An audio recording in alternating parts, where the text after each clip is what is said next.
Stuff here early in the week. Some of it courtesy of Ravens safety Bernard Pollard, who made some comments about what he sees as a dim future for the NFL. He doesn't think is going to be around in decades to come. 30 years from now, said Pollard, I don't think it will be in existence. I could be wrong.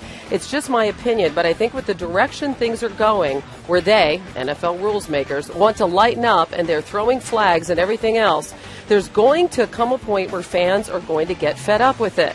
He went on to say to CBS Sports, guys are getting fined, and they're talking about let's take away the strike zone and take the pads off or take the helmets off. It's going to be a thing where fans aren't going to want to watch it anymore, end quote. And he also goes on to say, Adam, that he hopes he's wrong, but he believes one day there will be a death that takes place on the field because of the direction in which the league is going. Again, these comments coming from clearly one of the hardest hitters in the league, guy that knocked Stephen Ridley out of the AFC title game. What do you make of what he has to say? I think the NFL has always maintained that it is trying to do what it can to make what is an inherently unsafe game as safe as possible. And so we've seen rule changes in recent years to try to limit some of the damage that can be done on the football field. We've heard them talk about eliminating the kickoff in future seasons. And I think the NFL recognizes the danger that it is in, the spot that it's in right now with the game coming under scrutiny, with people like President Obama saying that they would not like their children to play professional football. And so there are any number of instances where people have been outspoken and questioned the safety of the game. This is the latest incident of it. Bernard Pollard, a very hard-hitting safety, saying that maybe the game won't exist in 30 years. Well, there you have it. Bernard Pollard is not too confident on the future of the NFL, and he has the president's backing. Michael Ritz, your comment? I mean, it's obviously not a good look for the NFL when you have players in the league saying it. Yeah, I mean, they've made restrictions in the past. I'm sure there's going to be more restrictions coming up. What stinks is it's guys who haven't played the game that are changing it so much. And I think a lot of players, yes, I understand that there's a lot of concussions, and with our increased, like medical staffs and everything, you can find out more to help your game and what you hurt and what you can then get back on the field, which we'll touch in a second. And what stinks is they are just taking away football a lot. I mean, taking away kickoffs, I think, is so just stupid. It stinks. Because we're fans. Like, we want to watch. We want to see that. I mean, you're not going to watch Devin Hester run it back anymore, or you're gonna like a lot of big plays. Like top 10 plays. What are they gonna get rid of punts too? They're gonna get rid of punts too. So like. I don't know. It's turning into arena football. Yeah, it stinks. It's like the Lingerie Football League. It's tough, and when you have guys who, frankly, who's about to play in the NFL in the biggest game of his career, the biggest game in the NFL all season, and you have guys saying, in 30 years it's not going to happen, and it doesn't help that the President Obama, says, when my kid gets older or whatever and he's looking to play sports, football is not going to be one of them. I don't want it. It's tough. That gives Goodell a lot of fuel when you have the president's backing. But no, I agree. And the fact that Pollard, I mean, he's a Patriot killer. I mean, he killed Tom Brady's first season. But he's a hard-hitting player. And frankly, the Ravens are one of the hardest hitting teams in the NFL. You have two of the hardest hitting teams in the NFL in the Super Bowl between Ray Lewis, Patrick Willis, Ed Reed, and players like that. It's really, I mean, it's going to be a defensive, physical battle out there.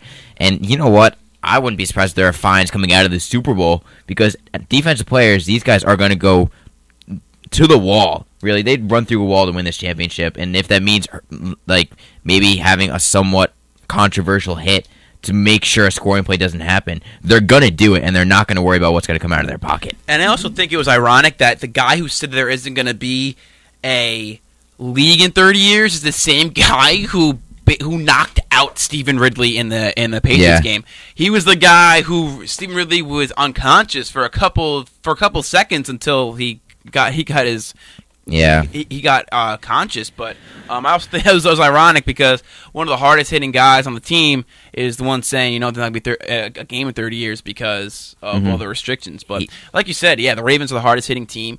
But what makes them exciting is their defense because people like to see those hits. Exactly. And I think the players, it's not like the players don't understand what they're getting themselves into. I mean, they're getting paid for it, but I also think when they retire, there's too many problems with, bankruptcy or, unfortunately, death with Junior Seau. Yeah, that's bad. And too. I think that is the biggest problem. It's like it's not necessarily they are in danger when they're playing in the NFL, but as they get older, especially for like these running backs, when they get older, how much blow can your body take, and the repercussions even when you retire of playing in the NFL for so long. I mean, and Pollard, you mentioned the hit that game. He was actually fined $15,000 for a hit to Wes Welker he had in the AFC Championship game. That wasn't even on Stephen Ridley. It wasn't even on Ridley because Ridley.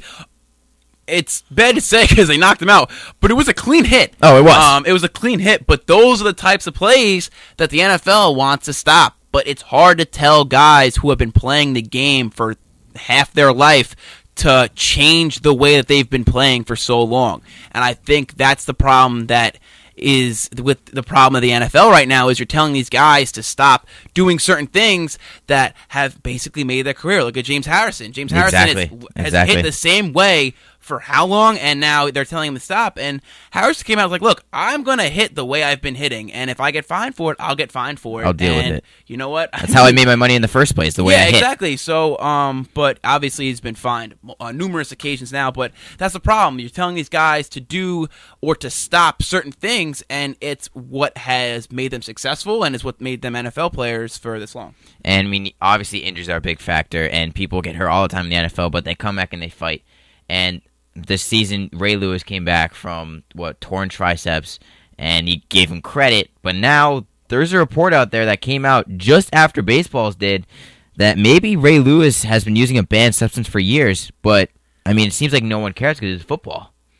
Yeah, or no one cares because it's Ray Lewis. I think exactly. I think that's the biggest deal. If it was somebody else, maybe on the Ravens, maybe a lesser name, but you think this whole thing is really blown out of not blown out of proportion, but it's exaggerated because it's Ray Lewis, and this is his last game, of his career, a 17-year career, and I think that's what it is. They kind of want to slip it under the rug until at least after the game, because God forbid, I mean, if the Ravens win, which we will get into our predictions in a sec, if the Ravens win this game and maybe who knows, another story comes out that he was juicing for years. I mean, now what does that do to this legacy? Even though personally I think it's been tarnished since 2000, but it's tough. I mean, the report was that it was this deer antler spray that he sprayed on his triceps, and in it is this substance that is on the banned substance list in the NFL. It's called IGF-1, naturally produced by anabolic hormone that stimulates muscle growth.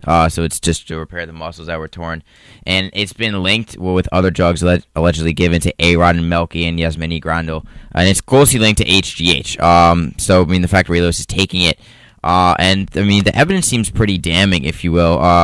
There's a phone call, and it's a conversation between Ray Lewis and someone named Mitch Ross, who is an admitted former steroids dealer. Ray Lewis says, spray on my elbow every 2 hours, the elbow that he hurt. Then Ross goes, no, under your tongue. Probably sarcastic, I'm going to assume. And then toward the end of the conversation, Lewis says to Ross, just pile me up and just send me everything you got because I got to get back on the field this week. That's pretty damning if you're Ray Lewis. You're going to deny that? Yeah, it's tough. I don't think. I mean, he's obviously going to deny until the Super Bowl's over. But I think in Ray Lewis's mind, I mean, I don't necessarily disagree with Ray Lewis. Look, it was understood this is his last year. Yep. And he didn't plan on getting hurt. He got hurt in the middle of the year, and he's going to do whatever it takes, literally whatever it takes, to get him back on the field. And when he was finally be able to come back, and then there's a playoff run, and now he's led them to the Super Bowl.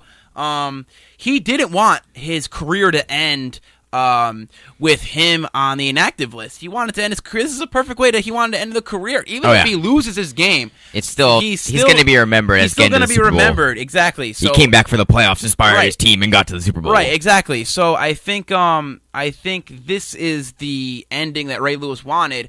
He wanted to do anything in his power that he can be able to get back on the field. I mean, do I think he did it? Of course he did it. You know, I think he, like you said, like, how do you come back from that and say that, you know what, that wasn't me?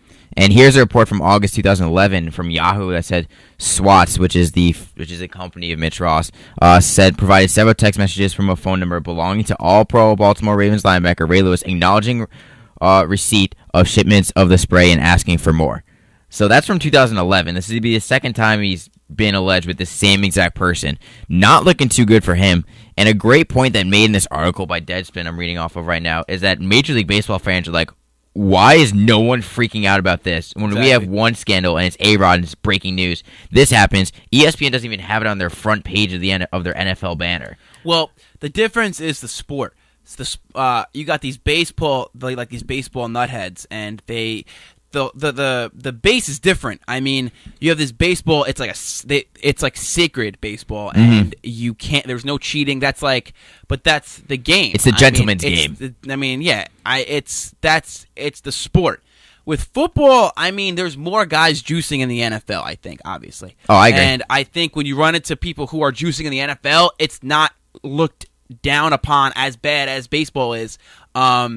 Because baseball, it's all about statistics. NFL, it's all about wins. So I think that it comes with the sport. So it's not fair to say that in the NFL, if someone gets caught, it's not as big of a deal in baseball. Of course, it's not. When people get caught in baseball, it's a huge deal. Yep. But I think the problem is, yes, they should make a bigger deal out of it, but they're not going to do anything because they want people to watch the Super Bowl. They don't want any negative press in media before the game, and frankly, if I'm John Harbaugh, I don't want it either. I mean, and Ray Lewis, you got to give him credit for what he's done, because he had this whole murder thing, and he came back and he repaired his image pretty well. Most people love him now, just from the player he is and the inspirational leader that he is. And I mean, Bleach Report has him as one of the top 5 athletes who's repaired their image after a scandal. I mean, you got Kobe Bryant on that list, you got Michael Vick on that list as well.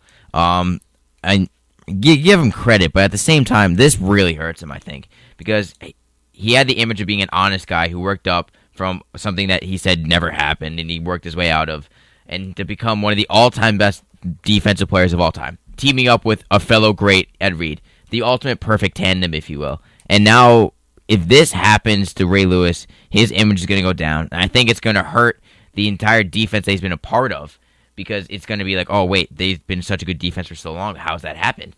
And just on a side note, imagine Terrell Suggs and Ray Lewis on Roid Rage.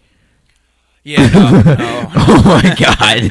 No. Run as fast as you can. Yo, and if you read my column in the Ionian for this issue... A great column, by the way. Great column. Thank you. Much appreciated. I mean, this was before... This makes me looks like a genius, because I was writing about Ray Lewis's image. Give yourself a high five. Give yourself a high five. Yeah, I know, exactly. And then this story came out. I mean, my point was, not to give away anything, please go out and read the Ionian, that, yes, I understand that he is a great player. He might be one of the best ever to play at his position. He goes on these Africa trips. He donates to charities. He made his own Number 52 Foundation for underprivileged kids, and he does all that. But you can't forget a man's past either. I mean, he isn't Jesus. Yep. He, unfortunately... He might think he's Jesus sometimes. The way the media has portrayed him is, I think, is wrong, because, yes, this guy's like a great guy, but you can't forget what he's done.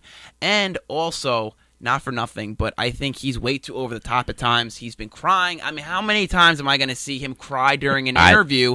I understand that this is your last go-round, but this isn't the first time you've been here. You've been in the big games. You've been through it all. So, frankly, your leadership shouldn't be through tears. It should be a, lead by example kind of thing. I don't think it should be this over-the-top, You can do the dance when you get out of when you get announced and everything. Yeah. You can be vocal. I'm not saying be that, but to be crying during the national anthem in every game in an AFC title game, I think is a little too much. And there was a really good picture on ESPN, actually. It was him on his knees down with the media all around him. I think he really soaks that in, and he really embraces the media because he knows that every camera is going to be on him. So even you can not forget about the murder case because you can never forget about that because also he paid off the family, which I don't think too many people know about. He paid off the family. He snitched out his two friends who were with him, who eventually got off. But anyway, forget about that for a second. And I think that he embraces it too much, and he knows the cameras are on him, so he's way too over the top, and the media feeds off of it. I mean, and you gotta blame ESPN a little bit for that because they go over the board in everything they do. You remember Tim Tebow 2 years ago? Oh God, that was hell on earth. But I mean, Ray Lewis, he's been leading by example this playoffs. He leads a team in tackles this playoffs since he's come back. He's done that. He's got a new face mask, I think. So I don't think he's ever worn that full time. Yeah, he got the Chris Canty